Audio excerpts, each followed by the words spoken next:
या एक sad reality कहें कि भारतीय राजनीति में ये सोचना कि ये कास्ट और रिलीजन के बियॉन्ड जाएगी बात, ये किसी को विश्वास नहीं होता। और खास करके तब क्योंकि बिहार में ऐसा हो सकता है, आप इसको जोक कहेंगे, लेकिन जब इलेक्शन गुरु प्रशांत किशोर इतनी धूप में, ठंड में और बारिश में, अगर आप देखते हैं डेली ये 16 से लेकर 20 किलोमीटर 25 किलोमीटर घूम रहा है पिछले 16 महीनों से, तो आपको फिर से सोचना पड़ेगा कि फंडामेंटल बिलीफ सिस्टम जो है उसको क्वेश्चन करने की जरूरत पड़ती है।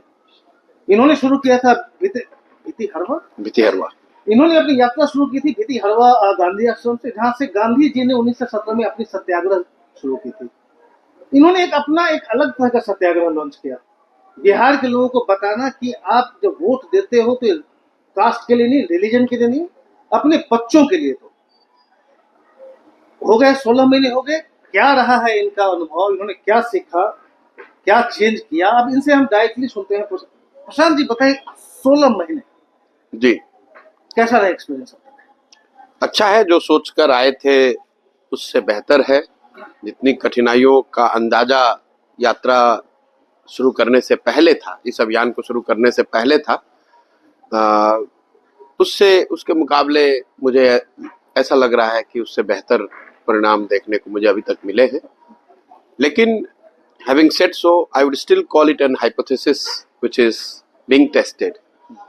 मैं उनमें से नहीं हूँ जो आगे बढ़ के चीजों का दावा करे जब तक मैंने उसको किया नहीं है। मेरी एक अपनी सोच है जो मैंने 10 साल पहले संयुक्त राष्ट्र संघ में और बाद में फिर 10 साल यहाँ राजनीतिक क्षेत्र से जुड़कर जो मेरा जो अनुभव रहा, जो मैंने काम किया, उन सबको एक साथ लाकर मैंने बिहार के लिए, बिहार की परिस्थिति में बेहतरी के लिए जो परिकल्पना बनाई है, सब कुछ अपना जीवन का, अपनी सोच, अपनी व्यवस्था, अपना साधन, सब कुछ दांव पर लगाया है।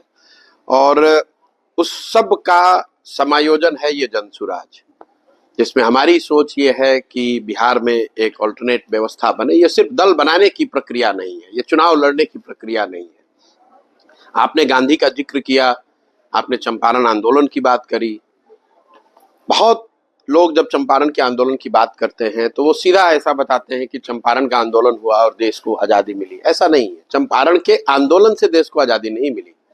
चंपारण के आंदोलन से देश को वो हथियार, वो रास्ता मिला जिस पर आगे चलकर देश को आज़ादी मिली। अगर गांधी जी ने यहाँ चंपारण का आंदोलन नहीं किया होता तो शायद आप नॉन कोऑपरेशन मूवमेंट नहीं देखते, तब सिविल डिसोबीडियंस नहीं देखते, तब जनता का, देश के लोगों का इस बात में बिलीफ नहीं होता कि अहिंसा, सत्याग्रह ये भी वो हथियार है जिसके द्वारा आप अंग्रेजों से लड़ सकते हैं, उनको हरा सकते हैं। तो जो हम लोग यहाँ कर रहे हैं ये सिर्फ दल बनाकर चुनाव लड़ने की बात नहीं है। ये समाज को ये बताकर, समझाकर, उनके मदद से एक ऐसे दल बनाने का प्रयास है जो कि बिहार में लोगों की जीवन में सही मायनों में परिवर्तन लाए। क्योंकि हम लोग पिछले 40, 45, 50 सालों से, अगर आप दलों के नेताओं की विचारधाराओं की बात छोड़ भी दें, सभी दल, सभी नेता, सभी विचारधारा के लोगों ने बिहार में काम उनको करने का जनता ने अवसर दिया है। बिहार के लोगों ने जातियों पर वोट किया, बिहार के लोगों ने धर्म पर वोट किया, बिहार के लोगों ने विचारधारा पर वोट किया, नेताओं का चेहरा देखकर वोट किया। सब कुछ करने के बाद भी आज बिहार देश का सबसे गरीब, पिछड़ा, सबसे ज्यादा भुखमरी और बेरोजगारी वाला राज्य है। आज भी करोड़ों बिहार के बच्चे अपने परिवार के भरण पोषण के लिए बिहार को छोड़कर, अपने परिवार को छोड़कर बाहर जाने के लिए मजबूर है। तो कहीं न कहीं बिहार को, हम सबको, जो हम लोग बिहार के लोग हैं, हमें ये सोचने की जरूरत है कि जिस रास्ते पर हम लोग चलकर आए हैं अभी तक, उस रास्ते से तो हमारी स्थिति नहीं सुधरेगी। सिर्फ ये कह देने मात्र से कि यहाँ भ्रष्टाचार है। आप तो खुद पत्रकार हैं, देश के स्तर पर बड़े पत्रकार हैं, आपको मालूम है कोई ऐसा देश का हिस्सा नहीं है जहाँ भ्रष्टाचार नहीं है। सिर्फ ये कह देना कि बिहार इसलिए पिछड़ा है कि यहाँ जातियां हैं, तो भाई जाति तो हर राज्य में है। कुछ ऐसा यूनिक है, कुछ ऐसा अलग है जिसको समझने की जरूरत है, और उसी को समझाने का हम लोग प्रयास कर रहे हैं, जिसको मैं एक शब्द में कहता हूँ, राजनीतिक बंधुआ मजदूरी। ये जो बिहार की परेशानी है वो इसलिए नहीं है कि यहाँ भ्रष्टाचार बहुत है, इसलिए नहीं है कि यहाँ जाति बहुत है, ये इसलिए है कि यहाँ के लोगों ने एक तरह से अपने आप को राजनीतिक बंधुआ मजदूर बना लिया है। जाति के आधार पर, धर्म के आधार पर, लालू के डर से भाजपा और भाजपा के डर से लालू, इन्हीं 4 विषयों पर उलझ के रह गए हैं। उनके अपने मुद्दे, अपने बच्चों की समस्याएं, अपने बच्चों का भविष्य, वो सब मुद्दा गौर हो गया है। इसलिए ये यात्रा है, इसलिए ये प्रयास है कि लोगों को जाकर ये बताया जाए कि मेरे भाई, जब तक तुम अपने और अपने बच्चों के लिए सजग नहीं होगे, उनके लिए वोट नहीं करोगे, तब तक वोट चाहे आप किसी को दे दें, आपका सुधार नहीं होने वाला है। देश की चाहे जितनी तरक्की हो जाए, आपके बच्चों को रोजगार नहीं मिलने वाला है। पाकिस्तान को चाहे आप कितना ही सबक सिखा दें, उससे आपकी स्थिति नहीं बदलने वाली है। और यही इस पूरे परिकल्पना के कोर में है। ठीक है, पहले आज यहाँ आने के पहले खगड़िया में हम लोग हैं, करीब 170 किलोमीटर पटना से ईस्ट में। आने के पहले तक और उसके पहले भी मेरा भी हमेशा से डाउट रहा है कि क्या ये कास्टलेस रिलीजन लेस सोसाइटी, ये पॉलिटिक्स की जो बात कर रहे हैं प्रशांत किशोर, ये क्या इसका कोई रिस्पांस मिलेगा। लेकिन आज जो मैंने देखा, जो इंथुजियाज्म, जो रिस्पांस है स्पेशली यंगस्टर्स में, है कि ट्रैक्शन इसके लिए है। एक बहुत बड़ा वोट बैंक है कि नहीं पता नहीं, बट लोगों का काफी क्यूरियोसिटी है, इंटरेस्ट है जो आप कर रहे हैं। क्वेश्चन ये है कि जब प्रशांत किशोर यहाँ से आगे निकल गए, फिर से तेजस्वी यादव और नीतीश कुमार आ रहे हैं वोट मांगने के लिए वापस खगड़िया, क्या वो लोग आपका ये मैसेज याद रखेंगे या भूल के फिर उधर चलेंगे? देखिए, दो बातें हैं। सबसे पहले तो ये मानना कि बिहार में हर व्यक्ति जाति पर वोट करता है, ये बहुत बड़ा एक मिसकंसेप्शन पूरे समाज में बना दिया गया है। बिहार पिछड़ा क्यों है? क्योंकि लोग यहाँ जाति पर वोट करते हैं। आप देश की पत्रकारिता करते हैं, आप मुझे बता दो, गुजरात में क्या जाति नहीं है? क्या वहां जातियों का ध्यान नहीं रखा जाता है राजनीति करते समय? ये वोकालिगा और लिंगायत कर्नाटक में नहीं है, माला मडिगा रेड्डी कम्मा आंध्रा में नहीं है, ये हर जगह है। लेकिन चूंकि हम लोग पीछे छूट गए हैं, तो एक तरह से ये स्टिग्मेटाइज कर दिया गया। बिहार क्यों पिछड़ा है? तो नेता अपनी ही गलती तो मानते नहीं है। भाजपा वाले मोदी जी ये तो नहीं कहेंगे कि अपने 10 साल के राज्य में अगर गुजरात में उन्होंने तरक्की की, बिहार में क्यों नहीं हुआ? अरे भाई, बिहार में तो बड़ी जाति के आधार पर सब होता है। मेरा सिंपल सवाल यह है कि अगर आपको लगता है कि बिहार में सिर्फ जाति पर ही वोट पड़ता है, तो बिहार में मोदी जी को वोट कौन दे रहा है? मोदी जी के जाति का तो बिहार में कोई नहीं रहता है।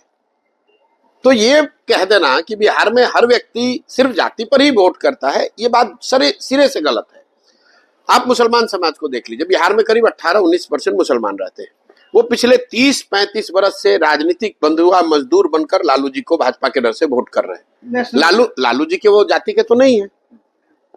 नहीं, देखिए, नेशनली क्या है, बंगाल में मुसलमानों ने कांग्रेस को वोट किया, फिर ममता को किया, कहीं लेफ्ट को भी करते हैं।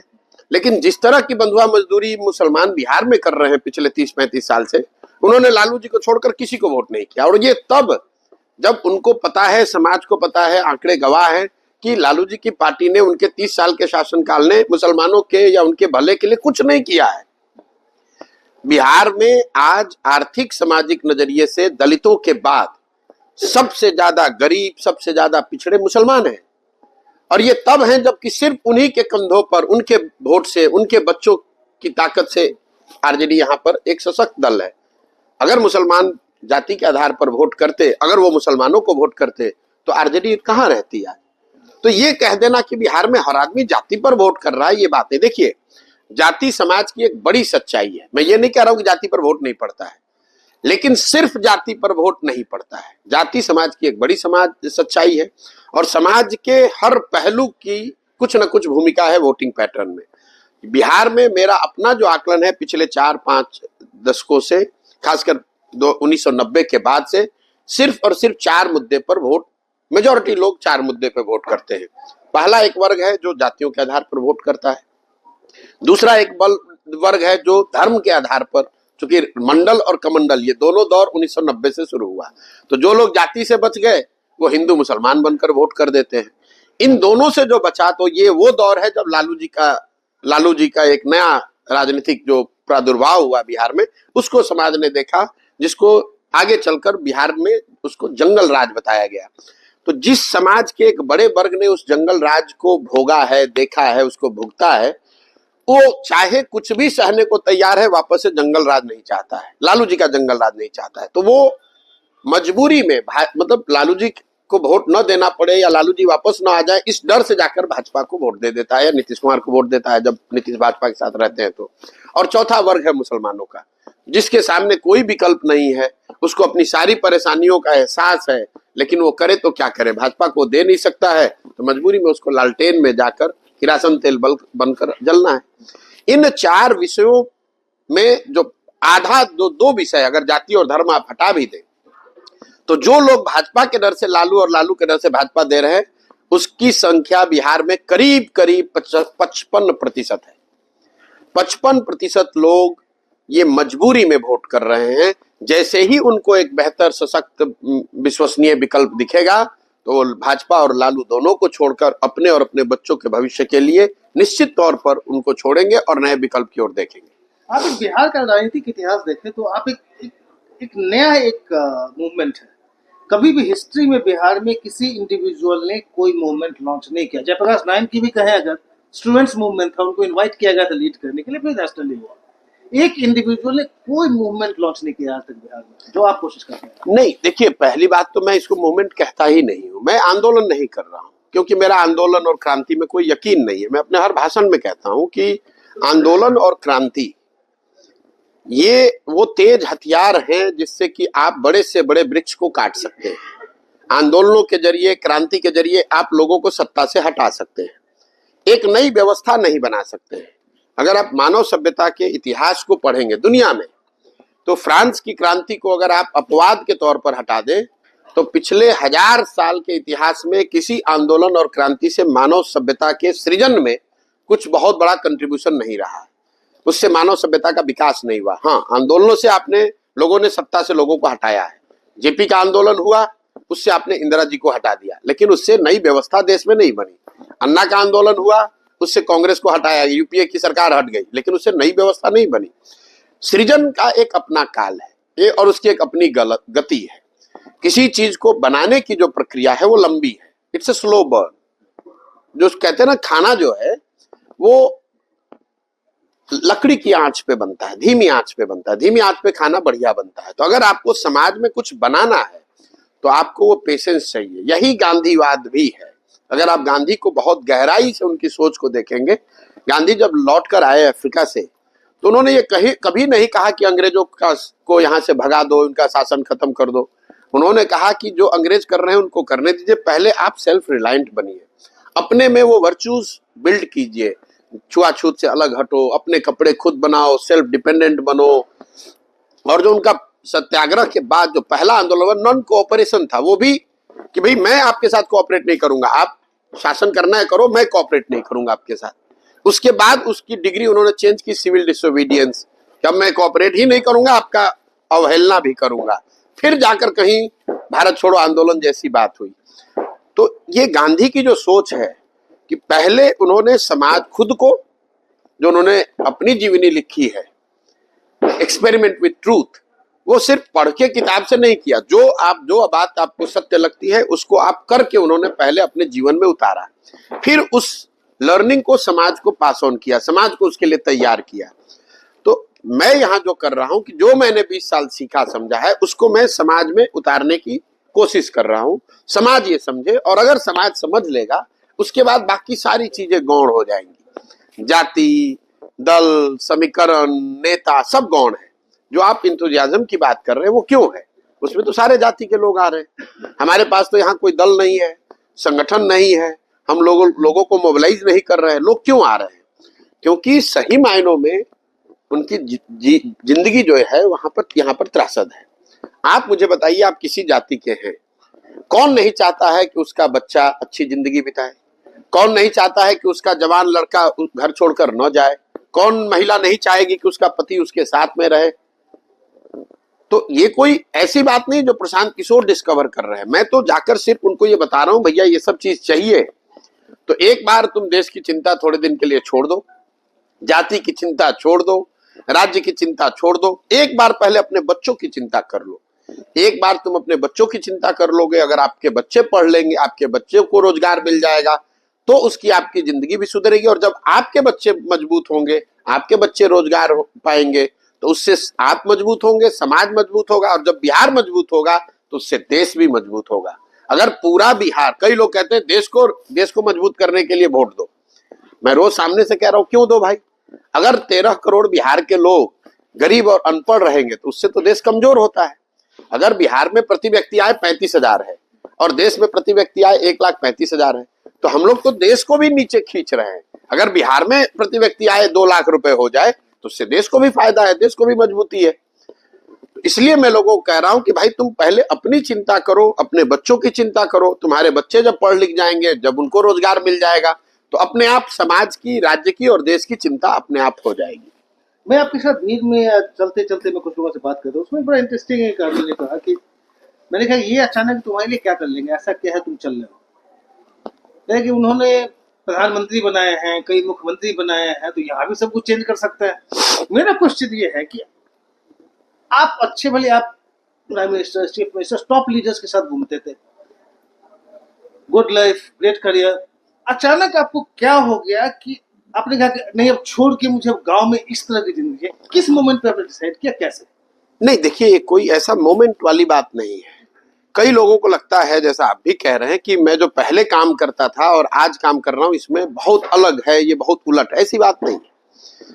पहली बात, मैं क्यों आया हूं बिहार में, जो बिहार की परिस्थिति है, मेरे बिहार की राजनीति में मेरी कोई दिलचस्पी नहीं रही है। मैं तो 15 में यहाँ आया था।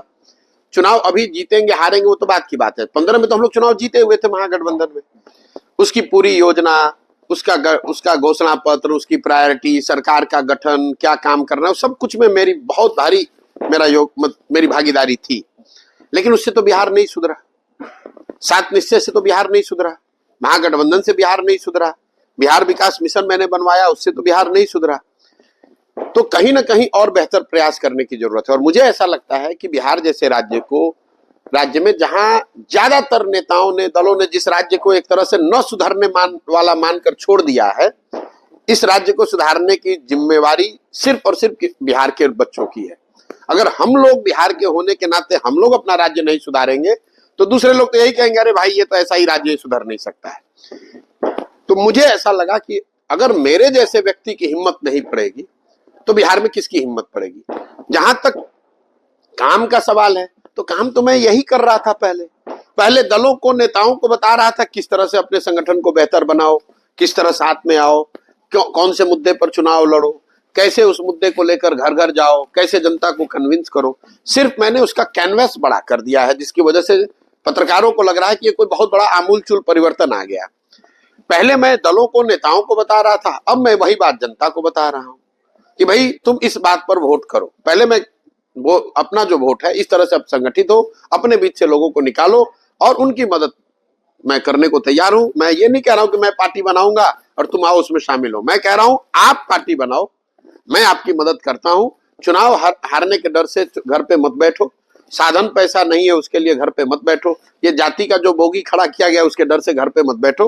अगर तुम में जज्बा है, सोच है, बिहार के लिए आप कुछ करना चाहते हो तो आप आओ, इस व्यवस्था से जुड़ो, हम आपकी मदद करेंगे। एक दूसरे की मदद करके हम लोग चुनाव भी जीतेंगे और एक नई व्यवस्था भी बना पाएंगे। आपका जनता से बात करने का थोड़ा स्टाइल थोड़ा अलग रहता है। बाकी लोग आते हैं, बाकी नेता वोट मांगते हैं, हमें वोट दीजिए, आप उनको डांटते हो, तुम ये करते हो, तुम इसलिए वोट देते हो, इसलिए देते हो, सुधरो। ये क्या इम्पैक्ट इसका? नहीं देखिए, मैं उन लोगों में से नहीं हूं, जितना आप मुझे जानते हैं, कि किसी एक दिन सुबह उठे और इमोशनल होकर आकर ये निर्णय ले लिया कि अब बिहार में ये काम करना है। अगर मैं यहाँ आया हूं तो समाज को हर पहलू से समझने का, जो भी भगवान ने शक्ति बुद्धि दी है, हर पहलू से समझने का प्रयास किया है। और वो सब समझने बूझने के बाद जो मैंने यहाँ पर कम्युनिकेशन अपना बनाया है कि मुझे बात क्या कहनी है, ये सब सोचने समझने के बाद बनाया है। और बात मुझे ये कहनी है कि भाई मैं आकर, जैसा आप कह रहे हैं, मैं ठीक कह रहे हैं कि मैं आके ये नहीं कहता हूं आप जनता जनार्दन हैं, हमको आशीर्वाद दीजिए, हमको वोट दीजिए, मैं आप जीत के आऊंगा तो मैं आपका ये काम कर दूंगा।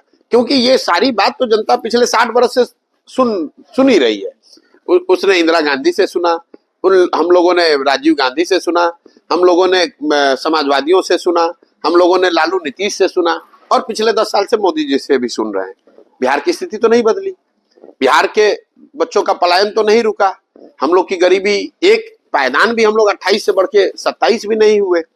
तो कहीं ना कहीं एक नए प्रयास, एक नए संवाद और एक नए विश्वास की जरूरत है। और इसीलिए ये कहा जा रहा है। और ये मैं बात क्यों कह पा रहा हूं, ये बात मैं इसलिए कह पा रहा हूं कि मैं इनका अपना हूं। आप अपने घर में अपने माँ बाप को थोड़े कड़े शब्द में भी बोल सकते हैं, माँ बाप अपने बच्चों को डांट सकते हैं, क्योंकि उनको मालूम है एक दूसरे को कि नहीं ये हमारा हितैषी है। तो बिहार के लोग ये समझ रहे हैं कि ये लड़का आकर बोल रहा है लेकिन ये हमारा अपना है।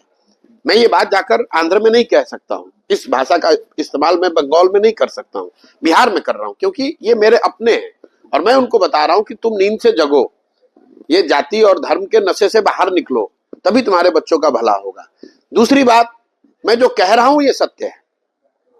तो सुनने के बाद लोगों को बात तो बहुत कड़वी लगती है, लेकिन सुनने के बाद लोग ये कहते हैं जब निकलते हैं सुनने के बाद कि नहीं बात तो ठीक ही कह रहे हैं, गलती तो हो ही रही है।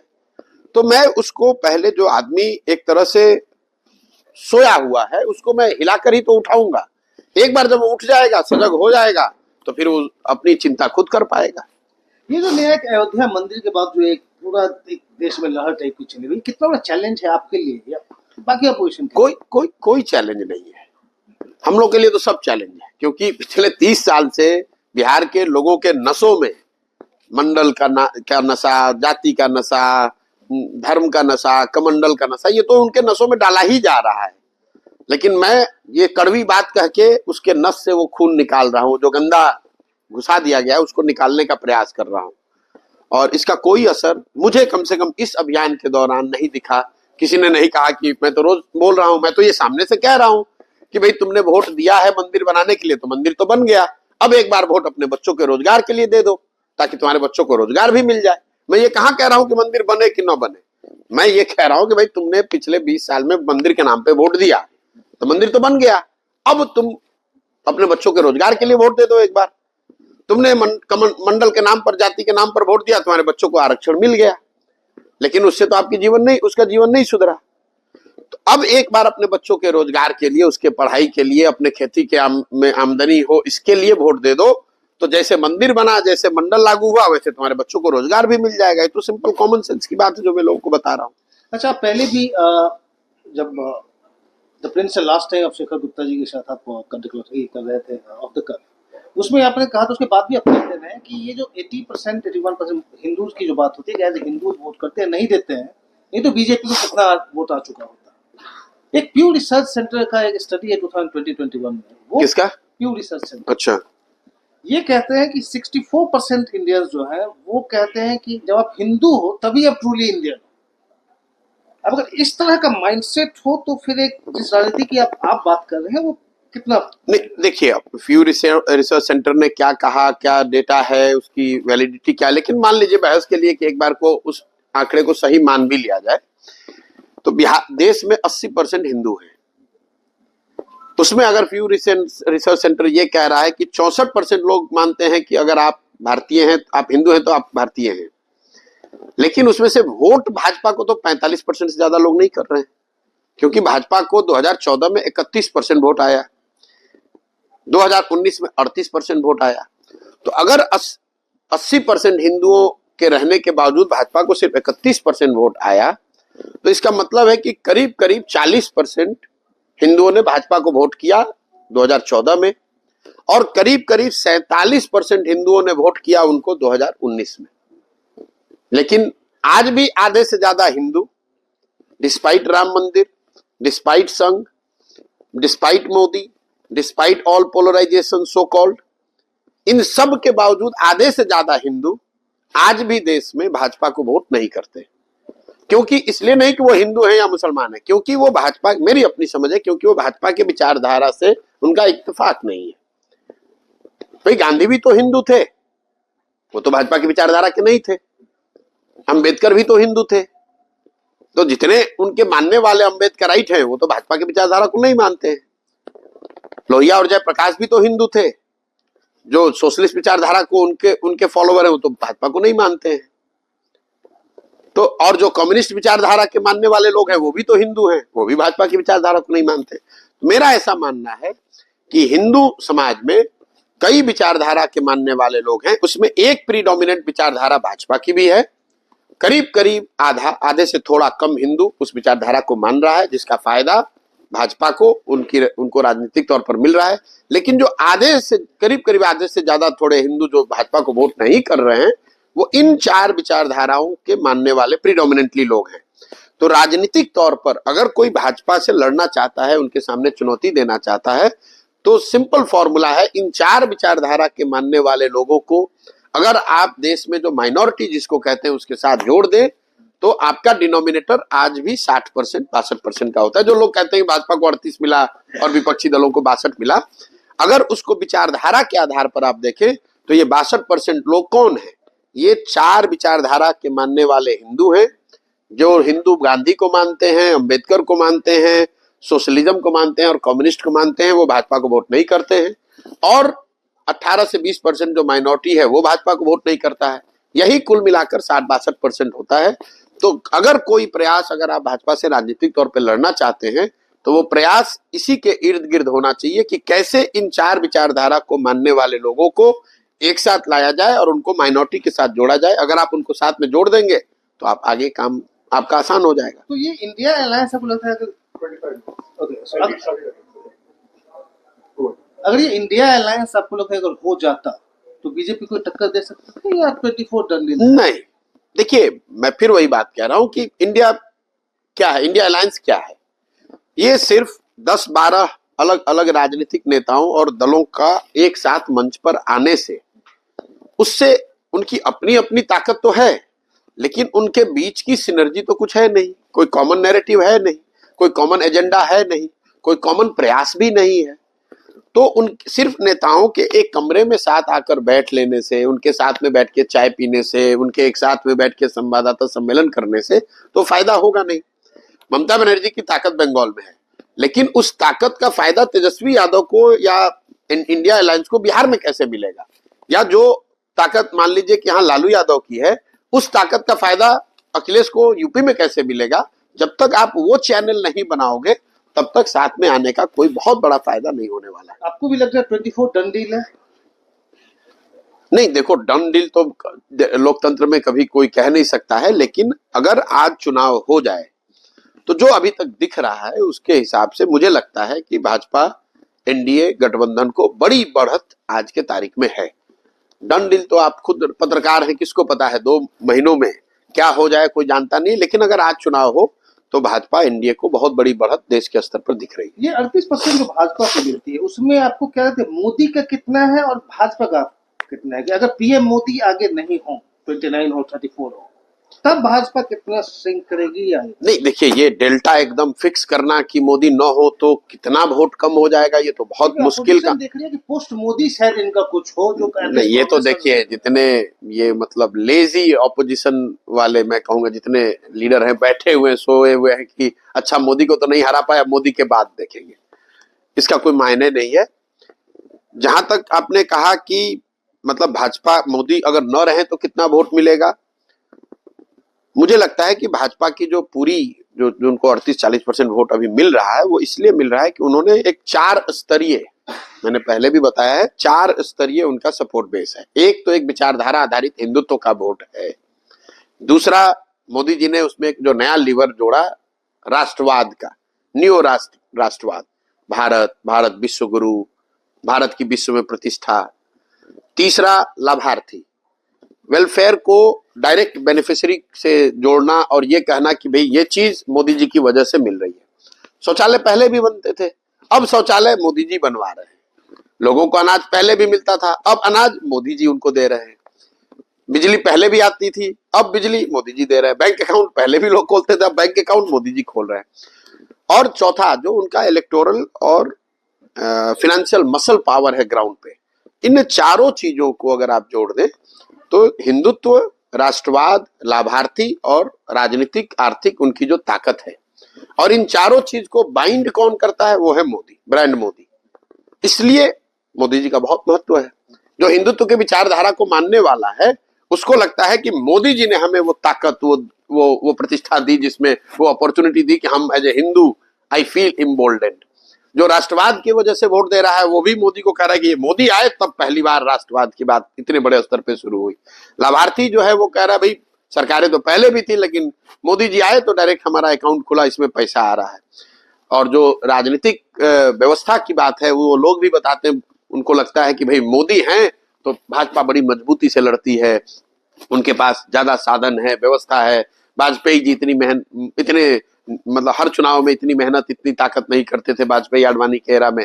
तो इन चारों वर्ग जो सपोर्ट पिलर हैं, मेन सपोर्ट पिलर, उन चारों को अपने अपने वजह से मोदी उसके पीछे फैक्टर दिखते हैं, इसलिए मोदी इतना बड़ा ब्रांड है। और जब वो नहीं हो तो भी कोई बहुत बड़ा फैक्ट नहीं पड़ेगा। अगर ये चारों पिलर बने रहेंगे तो कोई ना कोई दूसरा फेस आ जाएगा, फिर उसके इर्द गिर्द ये कहानी बन जाएगी। बेस तो यही चार है। आपने कांग्रेस को 600 स्लाइड हम लोग कहा गया था, लंबा चौड़ा प्रेजेंटेशन कैसे रिवाइव करोगे?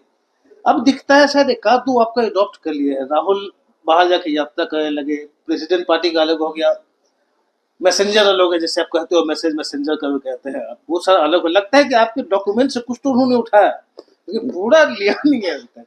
मतलब देखो, मेडिसिन में कहा जाता है कि अगर आप आधी दवा लोगे तो ज्यादा डेंजरस है, क्योंकि रोग तो सुधरेगा नहीं, उस दवा से रेजिस्टेंस अलग हो जाएगा। तो मेरा जो उनको सुझाव था वो पहले 600 स्लाइड का था या 300 स्लाइड का था, वो महत्वपूर्ण नहीं है। वो कभी मैंने कांग्रेस को ये सुझाव नहीं दिया कि अगला चुनाव आप कैसे जीतेंगे। मेरा अपना आकलन है, सही है गलत है वो अलग बात है, कि कांग्रेस में की जो ताकत में जो गिरावट आई है वो सिर्फ एक कोई राहुल गांधी की वजह से, एक इलेक्शन की वजह से नहीं है। ये गिरावट 1985 से लगातार आ रही है कांग्रेस में। कई लोगों को लगता है अरे कांग्रेस तो 2014 में चुनाव हारी है। नहीं, ऐसी बात नहीं है। कांग्रेस 1985 के बाद इस देश में कभी चुनाव नहीं जीत कर आई है। ये लोगों का भ्रम है। भाई लोग कहते हैं 1989 में कांग्रेस हार गई, राजीव गांधी को कांग्रेस को बीपी सिंह ने हरा दिया। उस हारी हुई कांग्रेस को 1989 में 198 सांसद आए थे। लोग ये कहते हैं सोनिया गांधी ने कांग्रेस को रिवाइव करके जिता दिया 2004 में। 2004 में कांग्रेस के 142 सांसद आए थे। तो कांग्रेस एज ए पार्टी का तो लगातार गिरावट बना हुआ है। अगर आप पिछले 1989 के बाद, मतलब 90 से आप जोड़ लीजिए तो करीब करीब 32-33 साल हो गए। अगर 33 सालों में आप जीत नहीं पाए हैं तो इसकी आपको ये समझना पड़ेगा कि कहीं ना कहीं कांग्रेस की व्यवस्था में एक स्ट्रक्चरल प्रॉब्लम है। The way they organise themselves, the way party functions, the way they communicate with people, the way they fight elections, इन सारी चीजों को जब तक वो बेहतर नहीं बनाएंगे तब तक उनको कोई लंबी सफलता, बड़ी सफलता मिलना मुश्किल लगता है। अब इसके लिए वो तैयार हैं नहीं है, कोई एक पीस उठाया उसको कर लिया तो उसका कोई फायदा बहुत होगा नहीं। जैसे मैं जो सजेस्ट कर रहा था उसको उन्होंने माना और कहा कि भाई आप इसको आके कीजिए, आप हो जाइए इंचार्ज हमारे, आप हमारा इलेक्शन कर दीजिए। और करने के लिए उन्होंने क्या कहा कि ईएजी हम बनाते हैं, एम्पावर्ड एक्शन ग्रुप, आप उसके हेड हो जाइए और आप हम लोग की मदद कीजिए, जिताइए। मैंने मना किया। क्यों? क्योंकि ईएजी करके कोई व्यवस्था कांग्रेस के संविधान में, कांग्रेस के कॉन्स्टिट्यूशन में ऐसी कोई बॉडी है ही नहीं। कांग्रेस के संविधान में कांग्रेस पार्लियामेंट्री पार्टी है, बोर्ड है। कांग्रेस के संविधान में सीडब्ल्यूसी है। तो आप पार्लियामेंट्री पार्टी को नहीं रिवाइव, पार्लियामेंट्री बोर्ड को नहीं रिवाइव कर रहे हो, आप सीडब्ल्यूसी को इंस्टीट्यूशनलाइज नहीं कर रहे हो डिसीजन मेकिंग को, और एक एडहॉक बॉडी बना रहे हैं कि ईएजी बनेगा और प्रशांत किशोर आए और तुरंत हमारा सब कुछ ठीक कर दे। तो ये तो संभव ही नहीं है। और आपके दर्शकों को ध्यान दिला दूं कि ईएजी तो बना, हम नहीं गए, लेकिन कांग्रेस ने ईएजी बनाया। 8 सदस्य वो कमेटी बनी हुई है। आप खुद पत्रकार है इतने बड़े, आपको आज तक पता चला कि वो ईएजी जो बनी है वो क्या कर रही है कांग्रेस में? कुछ नहीं कर रही है। तो मैंने जो कांग्रेस को उस समय प्रस्ताव नकारा, मुझे अब लगता है कि बिल्कुल सही था। अगर मैं भी उस ईएजी में होता तो भी मैं कुछ नहीं कर पाता। मतलब आप योर रेपुटेशन रेपुटेशन की सिर्फ बात नहीं है। देखिए, जहाँ देश की, लोकतंत्र की, कांग्रेस जैसे बड़े संगठन की बात है तो मैं उसमें बहुत अदना आदमी हूँ। मेरे रेपुटेशन से कुछ बनना बिगड़ना नहीं है, लेकिन मैं कुछ कर नहीं पाता वो, मतलब, और मेरा ये अनुभव यूपी में रहा है उनके साथ, इसीलिए मैं कांग्रेस के साथ जुड़ने में, उनके साथ काम करने में बड़ा संभलता हूँ या डरता हूँ। यूपी में प्रियंका गांधी को चीफ मिनिस्टर कैंडिडेट बनाना चाहते थे, सही है क्या? नहीं, सिर्फ प्रियंका गांधी को, ये बात तो सही है, लेकिन सिर्फ प्रियंका गांधी को सीएम फेस नहीं बनाना चाहते थे। उसके पीछे एक पूरी लंबी सोच थी। मैंने 3 महीने यूपी में अध्ययन करा के एक व्यवस्था, एक परिकल्पना बनाई थी, और तब प्रियंका गांधी राजनीति में थी नहीं। तो एक मेरे दिमाग में वो सोच थी कि किस तरह से उनको लाया जाए, किस भूमिका में लाया जाए, किस तरह से जनता के बीच में ले जाया जाए। और तब मेरा वो आकलन ये भी था कि समाजवादी पार्टी, जो उस समय मेरा बाद में आगे चल के सही साबित हुआ, कि समाजवादी पार्टी में आई कुड सी कि there was a serious discontent between the father and son. तो और बसपा एक तरह से अब डिक्लाइन में जा रही थी, तो मुझे ऐसा लगा कि उस समय कि अगर वो सब नीचे ग्रास रूट से समझ बूझ के ये बनाया कि अगर इनको लेकर आएंगे और कांग्रेस के साथ हम लोग संघर्ष करें, आगे बढ़े, तो एक बड़ी अपॉर्चुनिटी वहां थी और उस पे कांग्रेस की सहमति भी बनी। अगर आप देखो, पहला जो कैंपेन लॉन्च हुआ उसका स्लोगन था 27 साल यूपी बेहाल। 27 साल में कौन कौन भाजपा यूपी को रूल किया था उससे पहले? भाजपा, बसपा और सपा। तो इस पर तो कांग्रेस लीडरशिप की सहमति थी कि भाई जब कांग्रेस का राज खत्म हुआ उसके बाद से यूपी की हालत खराब है। लेकिन जैसे ही उस कैंपेन को 3-4 महीने किया गया और नीचे से थोड़ी कांग्रेस को गर्माहट, थोड़ा अच्छा फील होने लगा कि अरे ये तो कांग्रेस रिवाइव हो रही है, तो जो होता है कि दे immediately jumped and got into alliance Sapa के साथ। और उस समय सपा चूंकि जमीन पर थी तो उनको लगा ये तो कांग्रेस रिवाइव हो जाएगी तो हम लोग को बड़ा नुकसान हो जाएगा।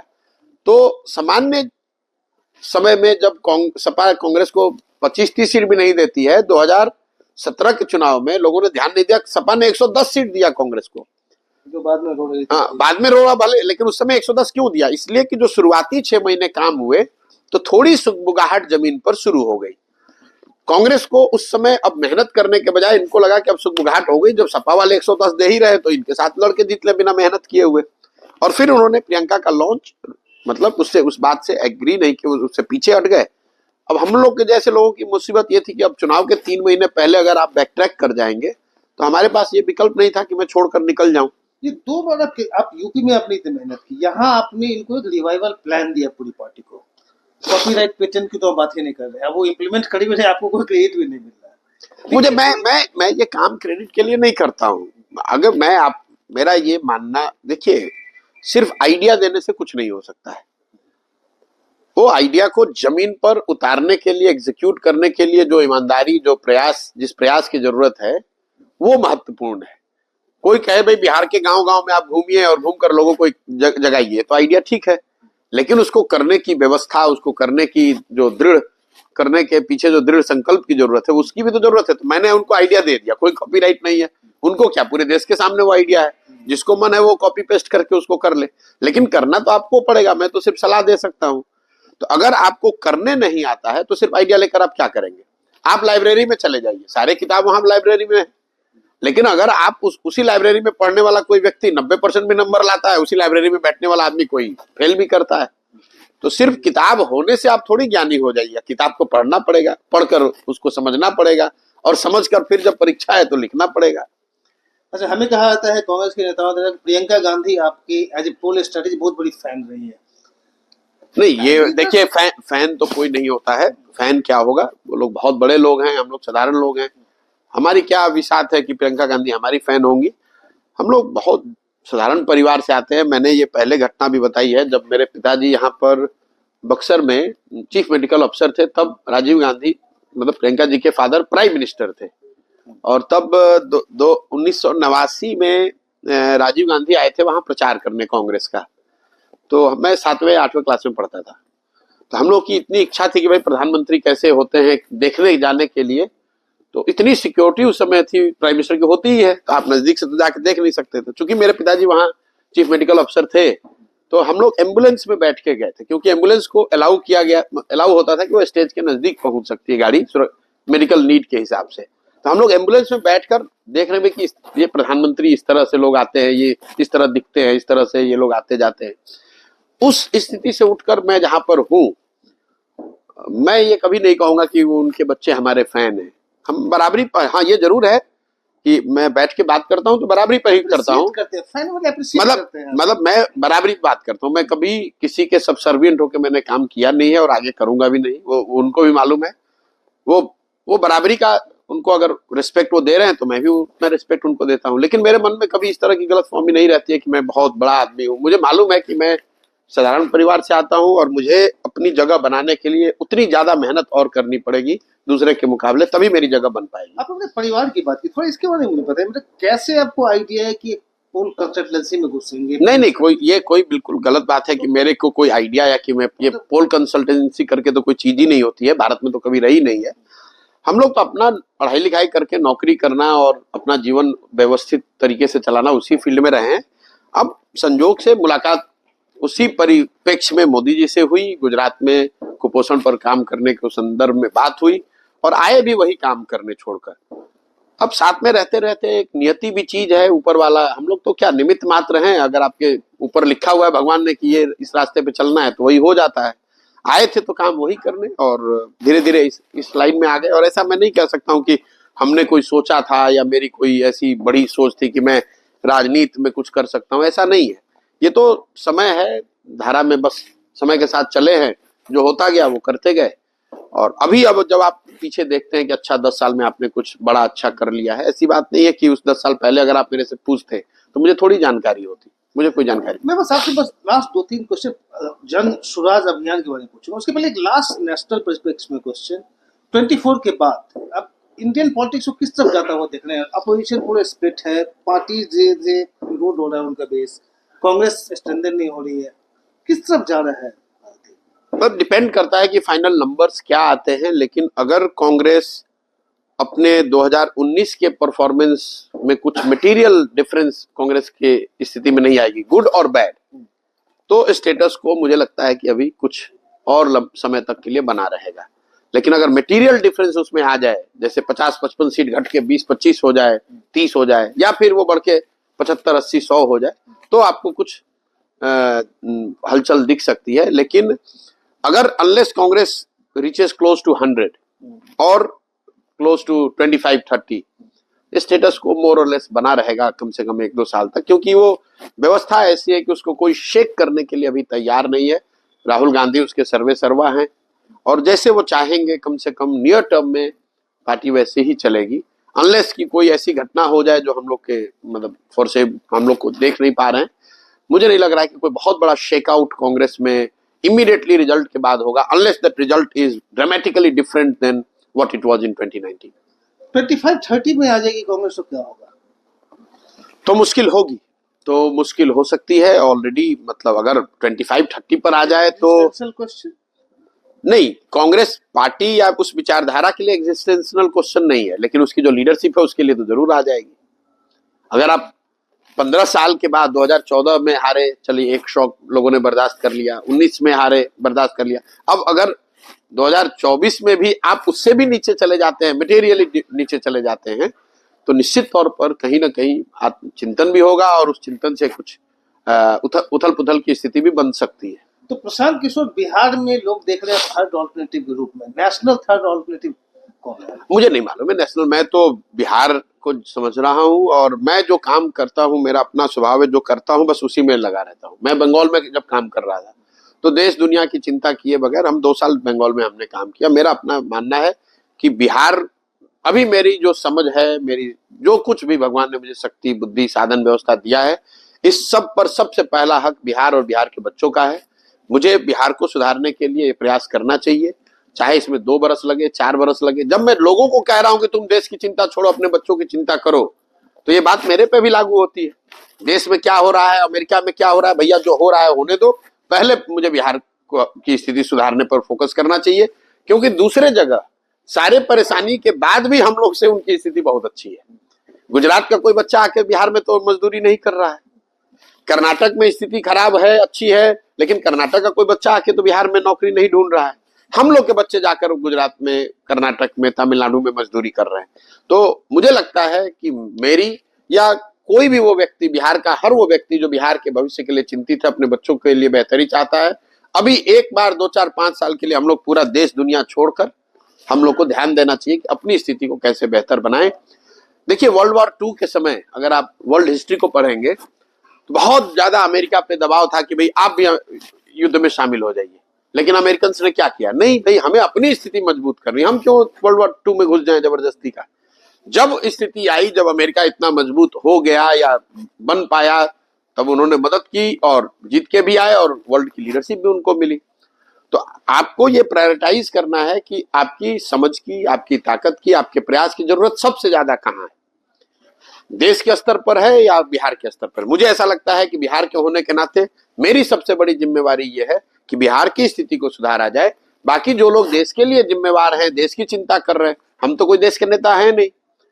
देश के नेता तो कांग्रेस के लोग हैं, इंडिया के लोग हैं, भाजपा के लोग हैं, तो ये उनकी जिम्मेवारी है कि तो देश के स्तर पर प्रयास करें। मेरी जिम्मेवारी है कि मैं बिहार में हूँ, इस परिकल्पना को लेकर आया हूँ, बिहार को सुधारने के लिए जो कुछ बन पड़े वो करूँ। ये अगर बाकी रीजनल पार्टीज को देखें तो उसमें किसमें पोटेंशियल है थर्ड ऑल्टरनेटिव का? आप हो, टीएमसी हो?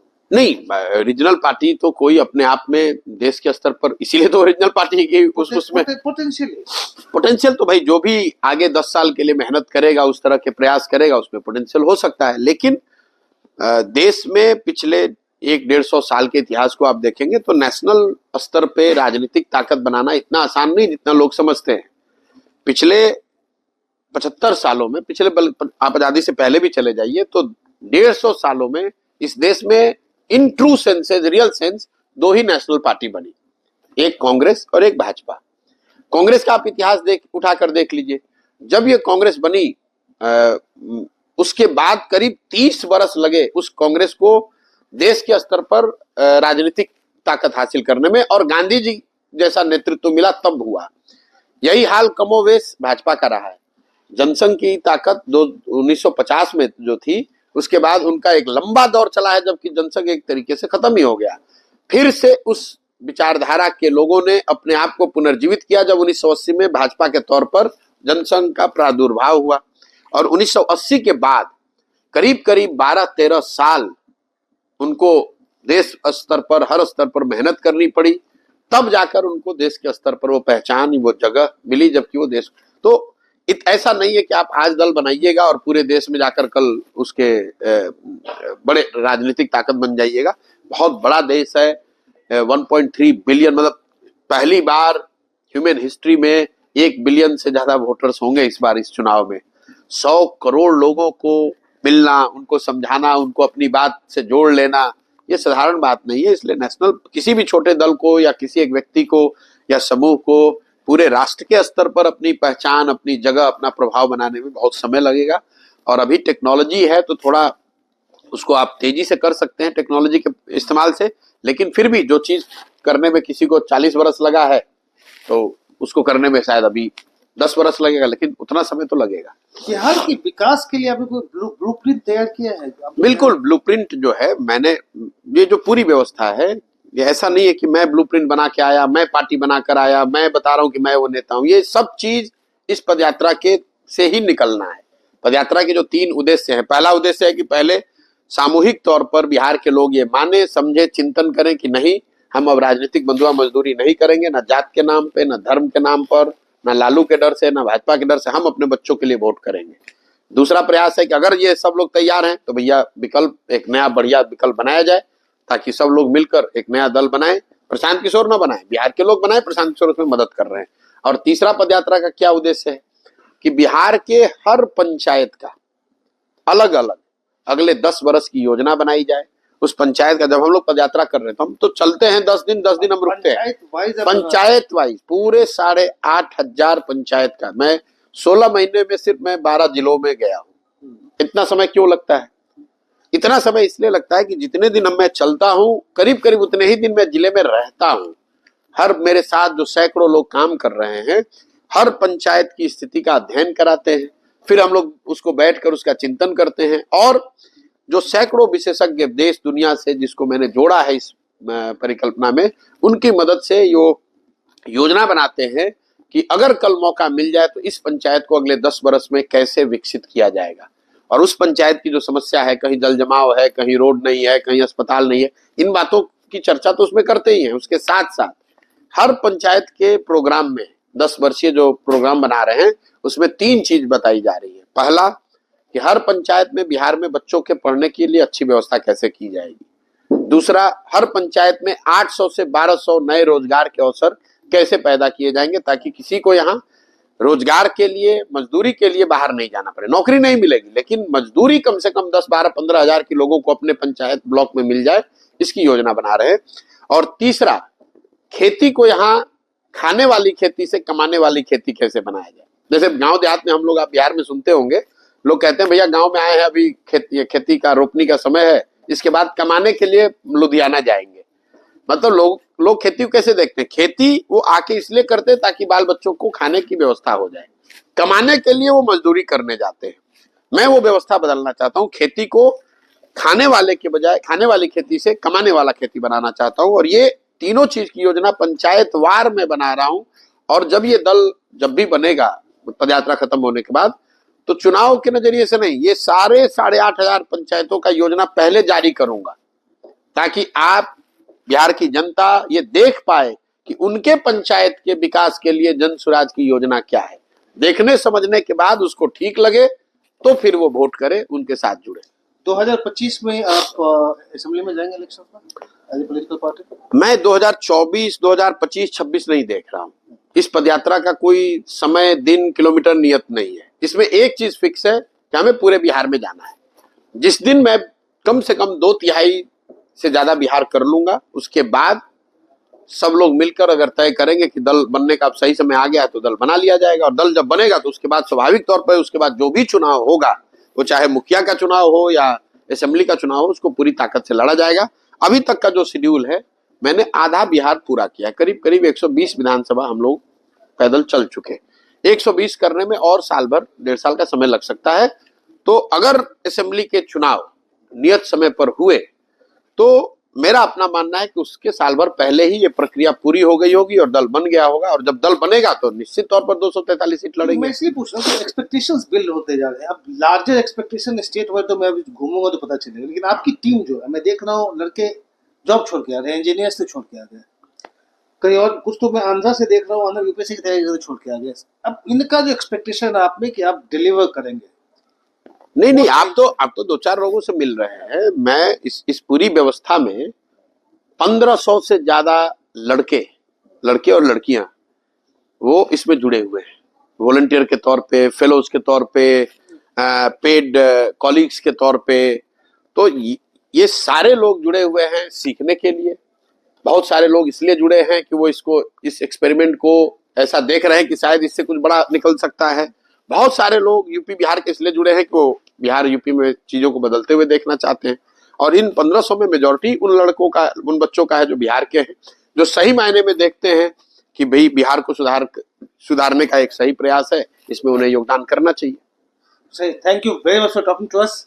Thank you very much. Thank you.